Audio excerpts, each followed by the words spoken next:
검찰 특수본이 방첩사령부와 함께 특수전 사령부에 대한 압수수색에 나섰습니다. 네, 비상계엄 사태와 관련된 검찰의 수사 속도가 더 빨라진 모습입니다. 현장에 나가 있는 취재기자 연결해 보겠습니다. 진기훈 기자. 네, 서울중앙지검에 나와 있습니다. 검찰은 어제에 이어 사흘째 국군 방첩사령부에 대한 압수수색을 이어가고 있습니다. 여기에 특수전사령부에 대한 압수수색에도 나서면서 수사에 속도를 내고 있습니다.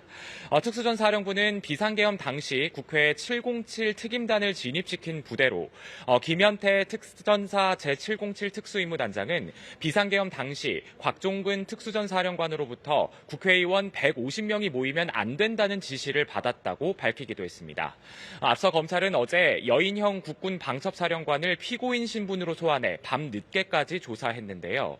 여 사령관은 비상계엄 당시 국회와 선거관리위원회에 병력을 출동시킨 인물이자 계엄 당시 홍장원 전 국정원 1차장과 조지호 경찰청장에게 체포할 의원 명단을 전한 인물로 지목된 상태입니다. 검찰은 조사에서 여 사령관이 이 명단을 전달한 경위 등을 캐물은 걸로 전해졌습니다. 여 사령관 측은 계엄을 예상하지 못했고 체포 명단도 김용현 전 국방장관에게 받았다는 입장인데요. 하지만 검찰은 여 사령관이 구체적인 구금 장소 등을 지시하는 등 비상계엄 실행 전에 계엄 계획을 알았을 가능성이 있다고 보고 윤석열 대통령이나 김용현 전 장관 등 윗선으로부터 명령이 하달된 과정과 윤 대통령과의 공모 여부 등 관련 수사를 이어갈 방침입니다. 네, 앞서 어젯밤에는 이번 내란 사태의 주도자로 지목되는 김용현 전 국방장관도 구속됐죠.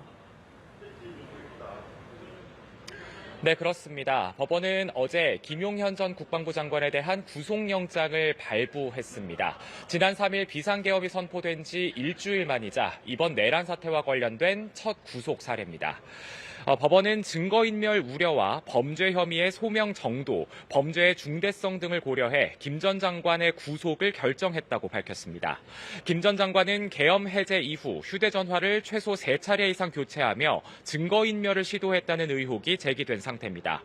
특히 법원은 논란이 됐던 검찰의 내란죄 수사권을 인정했는데요.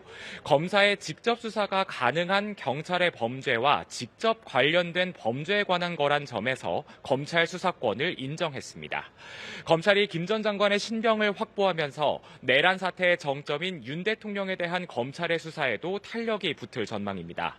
검찰은 구속영장에서 김 전 장관을 내란의 중요 임무 종사자로 적시하며 윤 대통령을 사실상 내란의 우두머리로 판단했습니다.